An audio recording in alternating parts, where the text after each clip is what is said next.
Hello, and welcome to my second video podcast out on the a walk.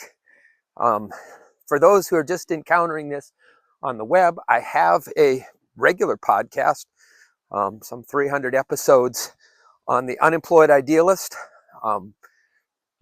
title in pretty much any podcast forum, certainly Apple and Spotify, the regular or some of the more popular ones, you can find it.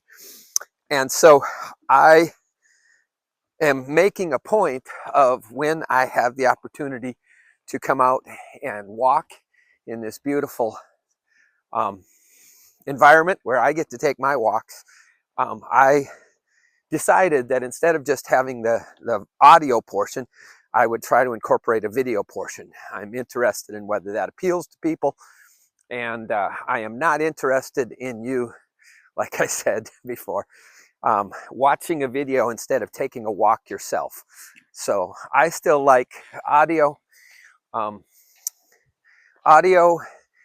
version of this, where you would be listening and you would be walking. That would be not ideal. What would be ideal is if you got a hold of me and said, I love your podcast, will you go on a walk with me? And I would take a walk. And the only thing that would be better than that is no longer possible. And that is for me to be walking with my wife, holding her hand and sharing with somebody the ideas. Because if my wife were along, when my ideas get too complicated, she would step in and say, oh, Jeremy, look, you could say it just simply like this. And then I'd be like, oh yeah, I could say it simply. That thought never occurred to me. I don't know. I don't purposely make things complex. I'm afraid things just are complex in my mind. And I sometimes forget that they don't have to be that much. So today's podcast is about marriage and traumatic brain injuries. Now, I'm going to make this very clear to you. Try to make sure I don't have sunlight in my too much bothering this. I want to make it very clear to you that I have no credentials that you could lean on. There's no reason to listen to this. I have not had any training in traumatic brain injuries. I have not been married to someone. And so this is in the form of a hypothesis, because I have been invited alongside some friends who are struggling, and it's such a unique struggle. The person with a traumatic brain injury and the person who loves them deeply and wants to make their life the best it can be often find themselves, well, either they find themselves at odds, fighting over things, arguing, or they don't argue, and the result is that the disability that would come, the challenge, let's put it as a challenge, although some things with a traumatic brain injury you're not going to overcome. So I don't want to lay it out as it's all just a challenge. There can be things that aren't going to get better. And so I suppose the right way to frame it is as a challenge, but it's a challenge of finding a solution, finding a workaround, not the challenge of, no, I'll just keep working it. And I'm going to go already to my illustration, and amputees are not a joke, and I don't want to make light of it, but I'm going to oftentimes compare it to having a leg missing, simply because that would be a fairly obvious challenge. Okay, and so the way in which we would react to somebody who had an obvious challenge, something that we could see and something that for most part we could quantify, I'm going to use that as sort of an archetype of how you might deal with somebody who has a challenge that is contained in their brain, where we can't see it and we can't always quantify it. So it's like, so to use that illustration, not having a leg is different than having a sore knee. My sons just the other day asked me about my career as a track runner in high school, and it was very short because on the first meet of the season I hurt my knees, and I spent the track season icing and stretching my knee and trying to work it until I pulled the plug on it. That was my senior year. I hadn't been in track before then, so it wasn't what you'd call a glorious track season. But the point that seems to me to be really important is that I need to have, I need to make a difference between, the answer for my knee was to overcome the challenge, but the challenge was to get my knee healthy again. That is not the same type of challenge as if I were missing the leg. Okay, my challenge would be to figure out how to have the best life I can without that, rather than to say, oh, keep icing it. You know, you're not going to ice it so much that you can grow a new leg. Okay, so the reason I'm making a point of this is that it would be really clear if I were missing a leg that I couldn't ice it and exercise it and stretch it and get my leg back. If it's a traumatic brain injury, that isn't clear. The fact is that some of what you may have lost in that brain injury might come back, and it comes back so incredibly slowly that there's a danger that you would give up prematurely. Okay? So if you decided that your traumatic brain injury had taken out some ability, and then you quit trying to do that, you might lose the chance to regain that. However, it might have. All right? And so there's a big difference. And the reason I use the picture of somebody losing a leg is that's clear. But the TBI isn't clear.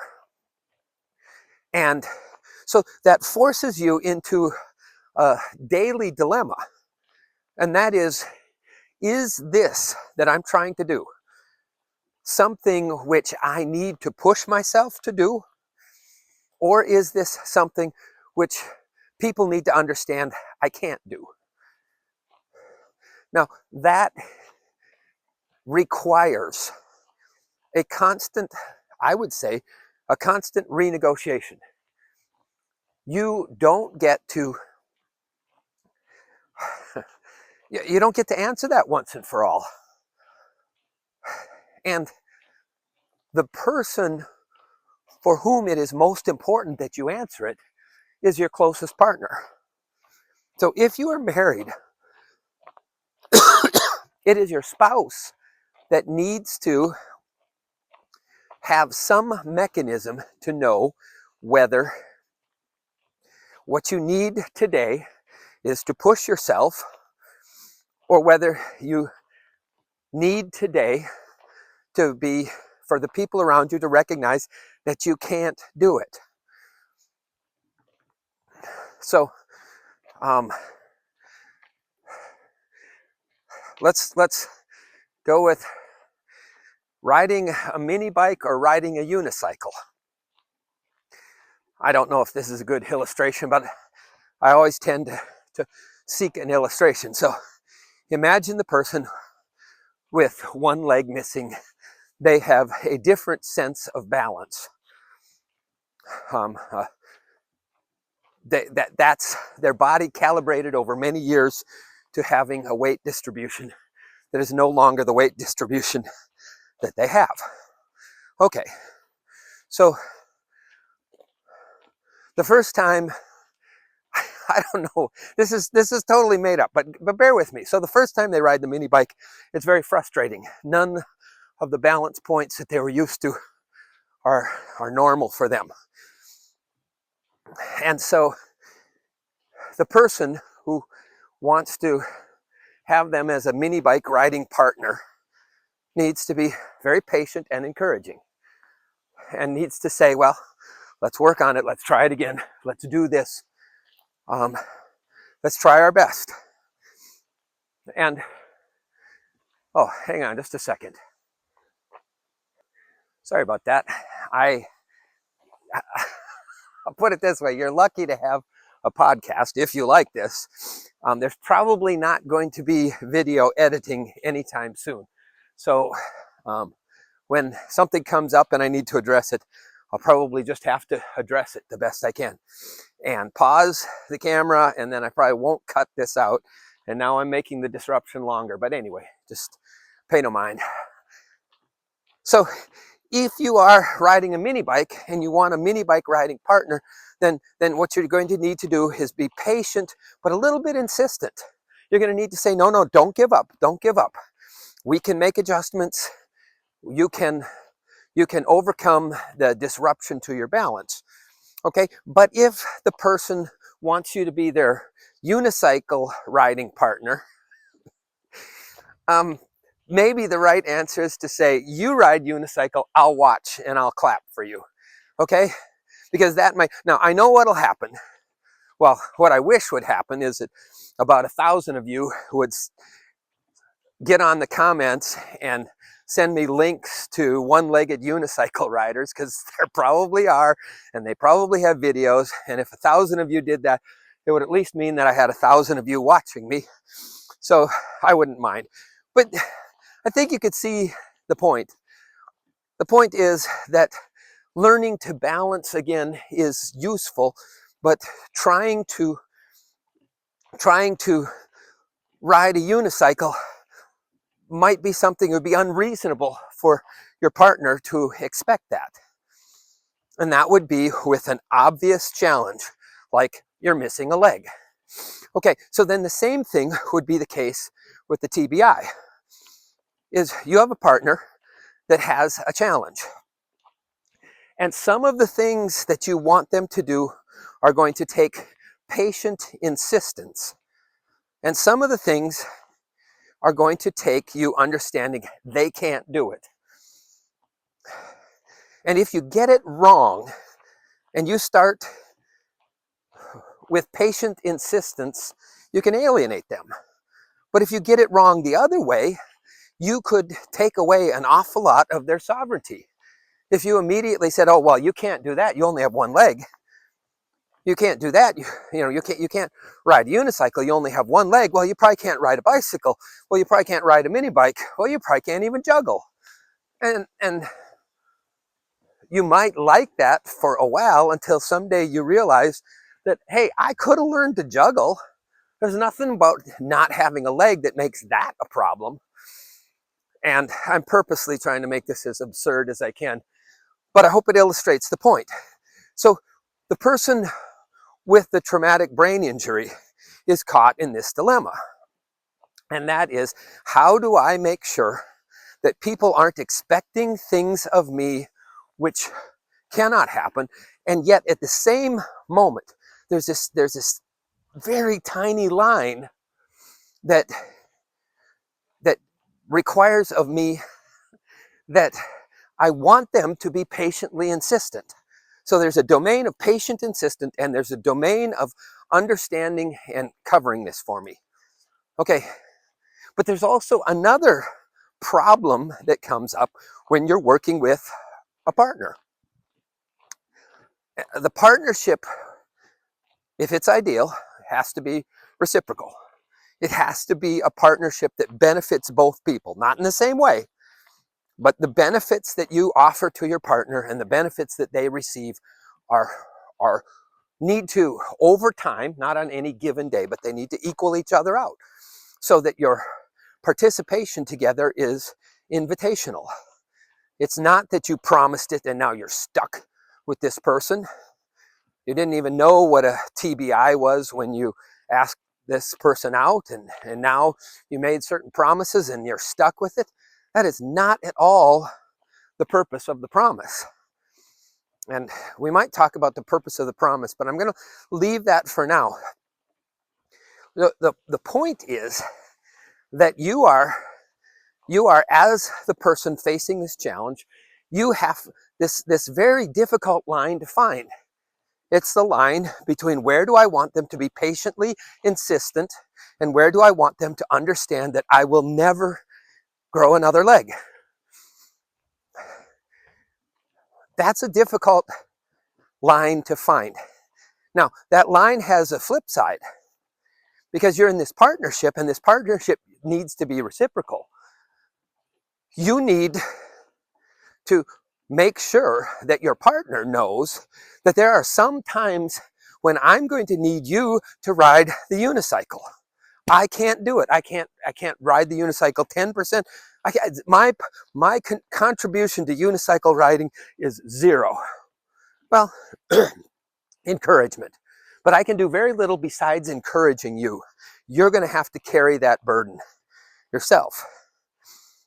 And if you have a reciprocal partner, they are going to say, yeah, I get that. Maybe I didn't fully understand it, but I understand it now. But the problem is that you are then sort of at a disadvantage, not a huge one, because life is so many dimensions, where you are saying, the person with the challenge says, yeah, but even though I can't do the unicycle riding for the family, there are other things that I can do more of. And even if there aren't things that I can do more of, there's like a flow of gratitude which I can constantly be uplifting you on this wave of gratitude. That might be a good thing. That might balance out for a reciprocal relationship. But what happens if you say, well, I can't do the unicycle riding, and right now I can't ride the mini bike? And your partner says, well, I think you could if I were patiently insistent. And you're like, no. So there's a danger that you could have the person facing the challenge sink into unnecessary victimhood, which would unfairly load their partner. And that could really build up some long-term resentment and a lot of frustration. So, how would you solve that?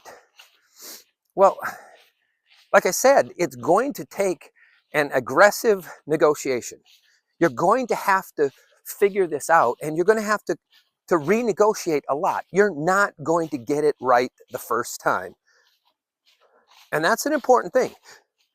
But you are going to look for a way to define the domain of things that need patient insistence and the domain of things which you are going to have to do for your partner. Now, one of the problems, okay, there's a flip side even to that. If you are the person facing this challenge, probably you have some insecurities. Probably this drastic thing that has happened to you makes you question your worth. And so you are saying, well, look I don't have a leg, but I still can do a lot of things. And so you may actually feel like your partner isn't, rather than feeling grateful that they're trying to do everything for you, you might feel a little bit belittled by the fact that they start doing things that you could do. Even with your one leg, you still could do some of the things. And even if you can't do them today, you might be able to. So you feel like I could be a more valued partner if you wouldn't just jump in and do it for me. And that can lead to a sense of, questioning your worth. I will tell you a story. It has nothing to do with TBIs, but it has to do with worth. I went to a liberal private college and was exposed to an awful lot of activism. And so even though I was looking for a traditional marriage, I thought that my wife would see me through the same lens.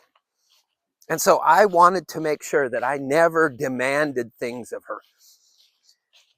And so when we were newly married, we had a discussion, and we had decided that since our goal was to have a family, that we didn't think it was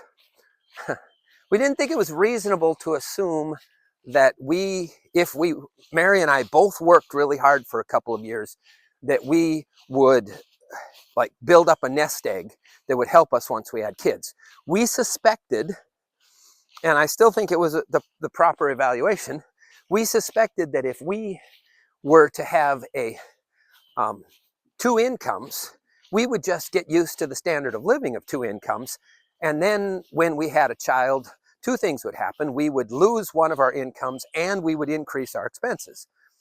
So we decided that Mary would begin to make the project, because we believed, I'll add this in there, we believed that having a homemaking, nurturing specialist and a provision specialist is a proper way to nest children. So instead of both of you trying to do both, one of you focuses primarily, still involved in provision, but one focuses primarily on the aspect of nurturing and making a home for the child to grow in, while the other makes a focus of providing the things that are necessary for that. So Mary was going to stay home, and we decided that she would stay home even when she could have been working, even when a child wasn't there. And the challenge for her was to find meaningful things to do and to build up those skills. Well, very quickly we found there was a challenge. The challenge was that Mary had grown up in a Hutterite colony, and in the Hutterite colony, very, very little is required of you in terms of self-starting. Oh, I got to see something else here. Give me a break. All right. Thank you for your patience. I will give you a panoramic view to reward you. It's not like any one thing is spectacular. It's just a glorious fall day. And that is, few things compare with that. So she had grown up where you were always told what to do. Very little had to be done on your own schedule. There was a bell that rang and it was time to eat, then a bell that rang and it was time to go to work. And so she suddenly found herself with the whole day stretched before her. And I would come home and she would not have done some of the things that she felt were part of it. And she'd be really discouraged. And I, wanting to be the hero, stepped in and said, oh, don't worry about the dishes, I'll do them. Don't worry about the clothes, I'll fold them. Don't worry about not having made me a lunch, I'll make it. And seriously, I'm thinking, I am super husband, right? Time to start patting myself on the back until my wife starts patting me on the back. I am not some misogynist who says, go do the laundry, do the dishes, and make me a sandwich. And I'm just as I'm about to reach back and pat myself on the back, she says to me in tears, this happened over a period of time, but as I'm starting to think I'm really a pretty great guy, she one day in tears says, you really don't need me, do you? And I'm like, what do you mean? I'm doing all these things for you. And she said, I know. But the fact that you can do them all means that you don't really need me. Okay, that's how the person that you are trying to help, who has gone through this difficult time, has this huge challenge in their life, you better be aware that they may feel that way. Okay, well, up to this point, it sounds like I'm just enumerating the challenges. So there's not just the challenge of having one leg or the challenge of having a traumatic brain injury. There's all these other challenges. And it might sound like I'm saying it's worse than you thought. I'm not. What I'm trying to do is put forward a hypothesis that you could change the question. You know, if you're not arguing about it, then don't worry, don't listen to this. But if you're having some tension because of this, and you know that at the root of this tension is this physiological challenge this person faces, then what I'm suggesting is that you pick a different argument. And by argument, yeah, it can be an argument. Hopefully it becomes a negotiation. Hopefully it becomes a repeated negotiation until you get it right. But instead of letting it slide into the one partner feeling like they're being taken advantage of, and they're doing everything, and their one-legged partner could help out, and the one-legged partner feeling like they're doing everything for me, they don't even think that I can juggle without my leg, and fighting about it, only you wouldn't really fight. You have no idea what you're arguing about. You just know that it's not going well. What if you chose a different fault line for your argument? And what if you renegotiated aggressively and hopefully a bit playfully? You negotiated the line between the things which need patient insistence and the things which need you to cover it for them. Well, that's an argument that's based on two things. One is defining those domains. So you want to define that domain. That's a good domain to define.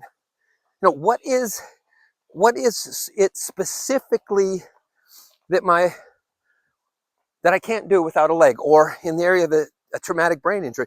What is it specifically that isn't a good idea for me to do?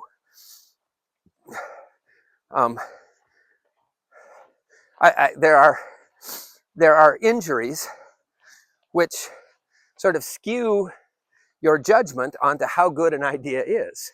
And you're like, oh, wow, that's a really good idea. And maybe it's your partner who says, no, that's a bit too dangerous. Maybe we shouldn't go snowboarding as a recovery for the brain injury, because of the possibility of hitting your brain again, or hitting your head. Anyway, whatever. I'm not trying to bring something specific. I'm trying to make something that's just generalized. But the point is that if what you did with your challenge is try to define it clearly, this is what I am bad at doing. And as you define that, then you gave it even a higher. So you make sort of like a target. And you say, okay, these are the things that I am currently bad at doing, but which I believe with patient insistence I could get better at. And these are the things that I am bad at doing, and patient's insistence might get me there, but the cost is so high. So even if I could become the first one-legged unicycle rider, that's probably not a good use of our time. And then there's the bullseye, which is these are the things that I really cannot do. And then it seems to me that you might be able to transfer your contention, your fighting, your anger at each other out of the realm of something that's about worth and how important I am and what I can do and what you're doing for me and whether you're being taken advantage of or whether I'm too focused on being a victim. And it changes the argument into saying, okay, you're my partner. You're the one that I am going to meet this challenge with. And so we need to have a very clear picture of, and it's going to change. And we're not going to get it right the first time. So let's start out by sort of trying to draw this little target. What is it that I can't do? Because I need you to know that you might need to do it for me, but I need to remind myself that even when I think I can do it, I can't do that. Maybe I'm not the one who should come up with the brilliant ideas. about where to take our kids. You know, maybe that's not, maybe that's something that's going to be gone for me. Okay? So I have to remind myself that even though I think it'd be fun to go feed the sharks, that maybe I shouldn't do that. Meanwhile, you need to know that there's some things, the only way I am going to get that done is to have you do it. And that's why I value you as a partner. See how we're already building, it's about value and recognizing. So take your best guess. And you draw that circle. And then you say, well, okay, these are the things that I'm not going to be able to do.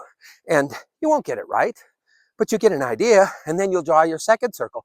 These are the things which I am going to need patient insistence someday. I probably don't want to do them soon. And then here's the circle of things that I say, you know, I'm close if I had patient insistence. So you kindly remind me that I'm not going to give up. I might make some progress. And then these are the things which I have no reason for not doing. No, I might want a reason. I might feel lazy on a given day, but I really have no reason not to do them. And so it's fair for you to bring them up to me as something that I really need to buckle down and get done.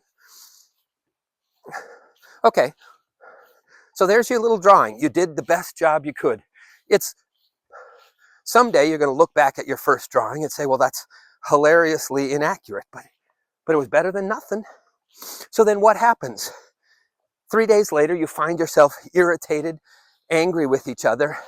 And instead of saying, well, you don't value me and you're too demanding and you're all of those sorts of things, you say, you know what? It appears that we defined our domains incorrectly. Let's look at it.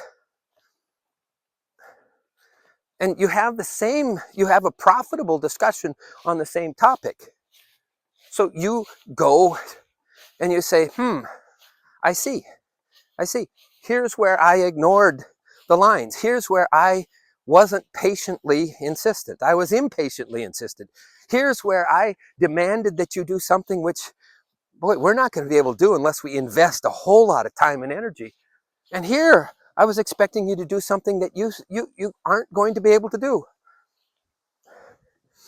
Or maybe it will come out in the argument that, oh, wait a minute. I tried to get you to do some things that I could have done. Turns out that the reason why I felt like I couldn't do it is because I didn't accept your offer yesterday to give me a break. So on Tuesday night, you said, hey, it's been a long day. You're facing a lot of things. Why don't you take some time? And I'm like, no, I feel great. And the result was that on Wednesday, I was trying to get my partner to do some things that I could have done for myself had I accepted their help. I could go through and make all sorts of combinations of this, but I don't want to, because they'll all fail. My point in this talk is this hypothesis that if somebody were careful, they could change the argument about value and laziness and pushing things on people, and you could get rid of that argument in exchange for an argument about your little target. And instead of fighting, or let's be realistic, after you realize that you're kind of both mad at each other, you could pull out your little drawing and say, hey, let's renegotiate. You are the person that I am going to meet this challenge with. I want to figure out how to work together with you a lot better. And if we define these domains better, I think we'll have a way to move forward. And so you renegotiate. And then it works for a while, and then you get lazy or there's a flaw and you renegotiate again. And you constantly renegotiate around this central idea of we need to know these three things. What is it that I won't be able to do because of my injury? What are the things that I might be able to do, but are going to be very costly? And so we need to make sure they're lower priority. And what are the things that maybe gentle, patient insistence could help me achieve? And what are the things that I don't have an excuse for not doing? And if you chose to see conflict in your partnership as a failure to define those domains and a chance to renegotiate them, I think you could change the dimension of your arguments, and I think you could vastly improve your relationship. That is a hypothesis. On a lot of levels, it's a hypothesis that I cannot test. All right, it's time for me to try to hang up my pack. This is my backing in and hooking. Oh, look at that. Whoops, nope, that didn't work. I was gonna say it's like a backup camera, except that then I didn't do it. Ah, there we go. Okay, so I don't get to experiment with that. I think it might be useful even for a spouse without a brain injury, but I think my wife and I did begin. Part of the reason I have this hypothesis is that we found that renegotiating a lot of things could really help. And so I want to tell you that there's some experience here, but I will tell you that the problem for me is that I can't experiment with this. And so I offer you this hypothesis and encourage you to experiment. I would love your feedback. The UI podcast at proton.me is how you can reach me. And if you have some ideas about how this is incorrect, or if you've had some success once you try this hypothesis, I really, really would like your feedback. And so it's been great to have a walk and to imagine that you're walking beside me listening to this. I hope that you have enjoyed the walk, and if you watched it on the YouTube podcast feed, I hope that you enjoyed that. You have a wonderful day. I wish you happy trails until we meet again.